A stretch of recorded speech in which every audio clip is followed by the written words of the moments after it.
19 साल की सोनिया ने अपने इंस्टाग्राम अकाउंट पर लिखा था कि मैं भूत से प्यार करती हूँ। वो दिन रात किसी से फोन पर बातचीत किया करती थी। उसके परिवार वाले उससे जब भी पूछते कि आखिर किससे बात कर रही हो, तो उसका एक ही जवाब होता कि मैं भूत से बात कर रही हूँ। धीरे धीरे समय बीतता गया और दिन ब दिन सोनिया उस भूत के प्यार में पागल होती गई। इतना ज्यादा पागल हो गई कि उसे अपना पति मान बैठी। करवा चौथ के दिन उसके लिए व्रत भी रखा था। लेकिन सोनिया ने जिसे अपना सब कुछ माना, जिसे अपना पति माना, उसी भूत ने उस 19 साल की लड़की को पहले प्रेग्नेंट किया, उसके बाद मौत के घाट उतारा। इतना ही नहीं, उसकी लाश को जमीन में गाड़ दिया। नमस्कार, आदाब, सत श्री अकाल। मैं हूं आपके साथ ऋषभ चौहान। कहानियों का सिलसिला बदस्तूर बरकरार है। मैं आपके लिए एक और सच्ची घटना पर आधारित कहानी लेकर आ चुका हूं। इस कहानी को हर लड़की को सुनना चाहिए, हर माता पिता को सुनना चाहिए।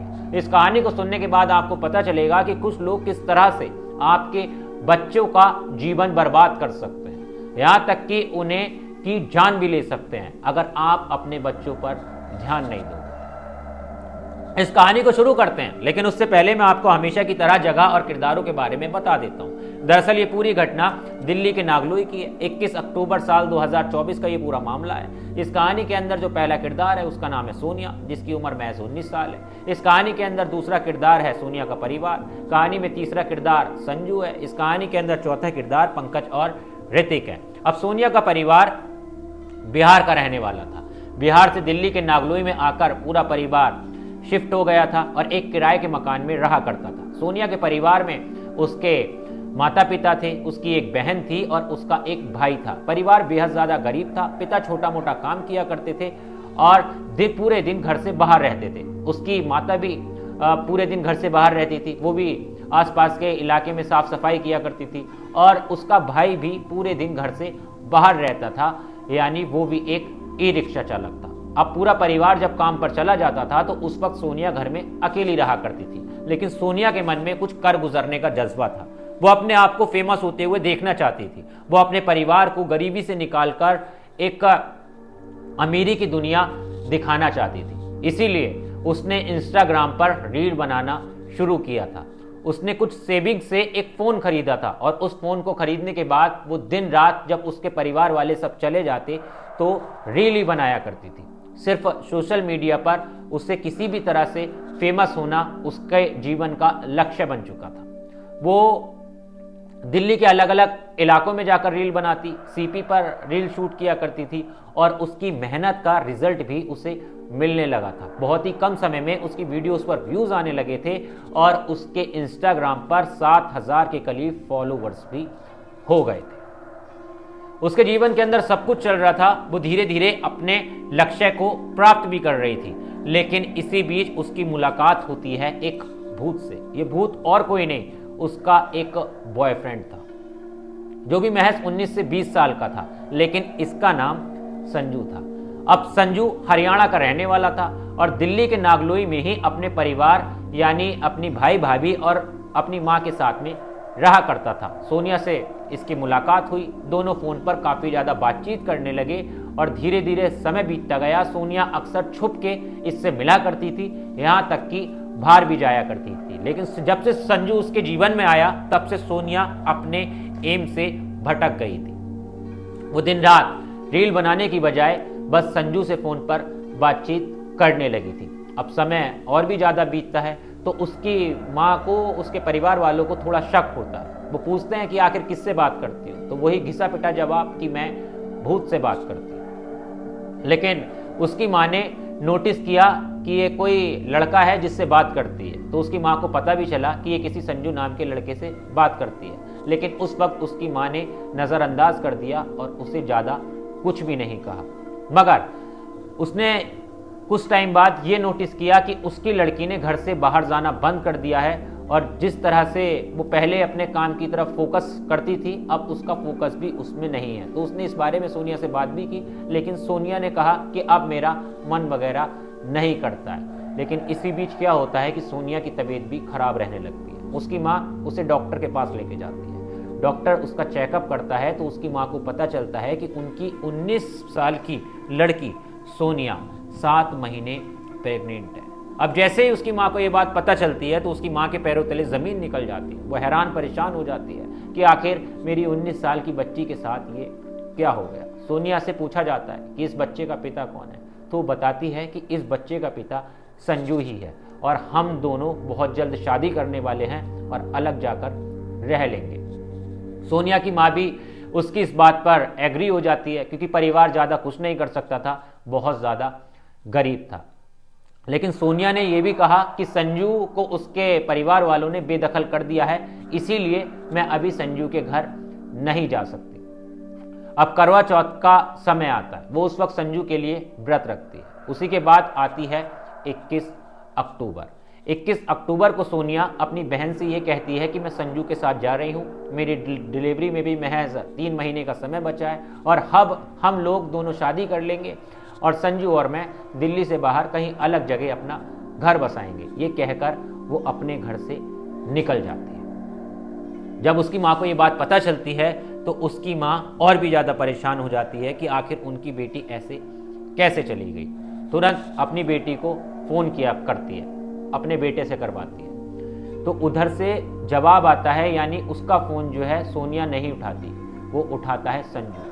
और संजू उसकी माँ से कहता है कि आप बार बार हमारे पास फ़ोन मत करो, आपकी बेटी को आपसे कोई मतलब नहीं है और वो अब आपकी शक्ल तक नहीं देखना चाहती। इस तरह की बातें कहकर वो फ़ोन काट देता है। लेकिन पूरे दिन उसकी माँ जो है वो परेशान रहती है और पुलिस के पास जाती है, नागलोई पुलिस स्टेशन में जाती है, पुलिस वालों को सारी बात बताती है। तो पुलिस वाले उस वक्त केस को दर्ज नहीं करते हैं, कहते हैं कि दोनों बच्चे बालिग हैं, कुछ समय बाद वापस लौट आएंगे और हम इस पूरे मामले में कुछ नहीं करते। अब समय रात हो जाती है। रात के समय में फिर सोनिया की माँ अपने बेटे से कॉल करवाती है, उसका बेटा फिर सोनिया को कॉल करता है तो फिर संजू कॉल उठाता है और काफ़ी गुस्से में बात करता है और कहता है कि यहाँ कॉल करने की कोई ज़रूरत नहीं है, सोनिया अब तुमसे बिल्कुल भी बात नहीं करना चाहती। लेकिन इसी बीच रात के करीब 11 बज रहे होते हैं और सोनिया के भाई को पीछे से आवाज़ आती है कि गड्ढा और गहरा खोद। अब जैसे ही सोनिया के भाई को ये आवाज़ आती है वो फ़ोन काट देता है और परेशान हो जाता है, उसे किसी अनहोनी का एहसास हो जाता है। उसे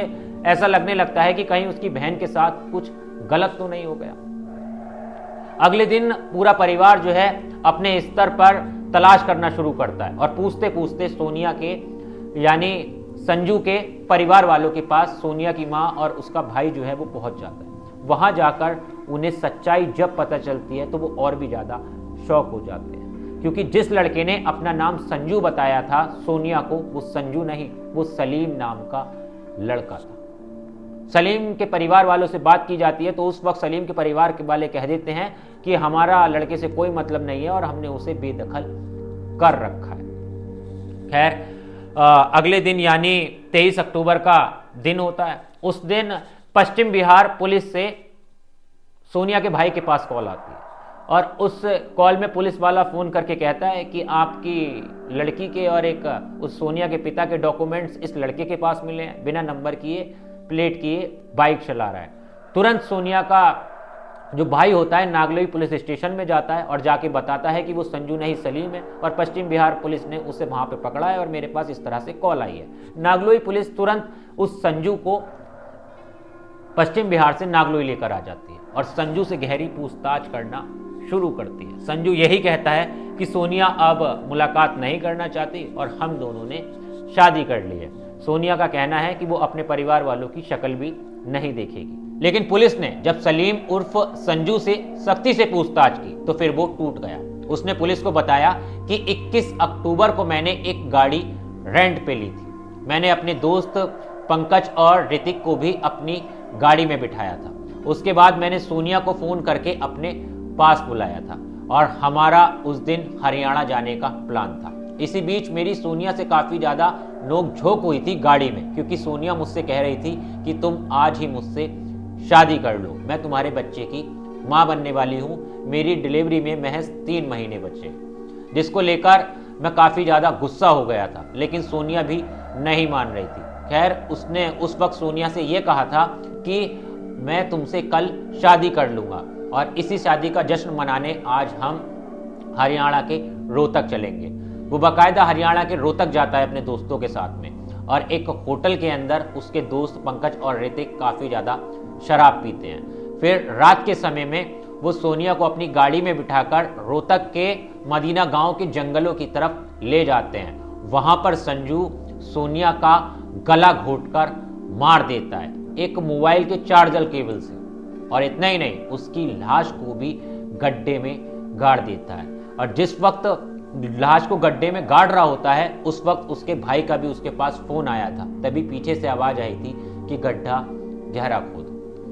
लेकिन अब ये सच्चाई जब सबके सामने आई तो हर कोई हैरान और परेशान रह गया। कई सवाल उठ गए कि क्या सलीम ने झूठ बोलकर सोनिया को अपने प्यार के जाल में फंसाया था? क्या सोनिया अंत तक ये जान पाई थी कि वो जिससे प्यार करती है वो संजू नहीं है बल्कि एक मुस्लिम लड़का सलीम है, जिसने उसे अपना नाम संजू बताया था? दरअसल कई तस्वीरों में भी ये देखा गया था कि संजू एक हिंदू लड़के की तरह बनकर रहा करता था। हाथ में कड़ा, माथे पे तिलक और कई त्योहार वगैरह जो हैं वो सोनिया के साथ मनाया करता था। होली वगैरह भी खेलता था, जिसकी भी तस्वीरें सामने आई थी। और इतना ही नहीं, जब उसने संजू ने यानी सलीम ने जब सोनिया को मौत के घाट उतार दिया था उसके बाद उसने अपने इंस्टाग्राम अकाउंट का यूज़र नेम जो होता है वो भी चेंज कर दिया था। तकरीबन 9 से 10 बार वो अपनी आईडी का यूज़र नेम अलग अलग नाम से चेंज कर चुका था। इसके बाद सवाल ये भी उठे थे कि कहीं संजू ने या सलीम ने सोनिया के अलावा और लड़कियों को तो अपना शिकार नहीं बनाया है? क्या उनके साथ भी तो वो सोनिया की तरह नहीं कर बैठा है? खैर, इस पूरी कहानी के अंदर संजू को सोनिया से कोई प्यार वगैरह नहीं था। वो सिर्फ उससे अपनी हवस मिटाना चाहता था, जो कि उसने मिटाई भी और सोनिया को प्रेग्नेंट भी कर दिया। और हैरानी की बात इस पूरे केस के अंदर तब हुई जब सलीम के परिवार ने सलीम को बचाने की पूरी कोशिश की, क्योंकि पहले सलीम का परिवार कह रहा था कि हमारा लड़के से कोई मतलब नहीं है, हम उसे बेदखल कर चुके हैं। मगर जब पुलिस ने पकड़ लिया तो फिर सलीम की मां और उसका पूरा परिवार उसे बचाने के लिए कोर्ट तक भी पहुंचा। खैर, अब सलीम सलाखों के पीछे है। लेकिन इस पूरी कहानी पर आपकी क्या राय है, आपके क्या विचार हैं, कमेंट में जरूर बताना। और इसी तरह की क्राइम स्टोरीज के लिए मेरे साथ जुड़ना मत भूलना। मिलता हूं आपसे किसी और वीडियो में। जय हिंद।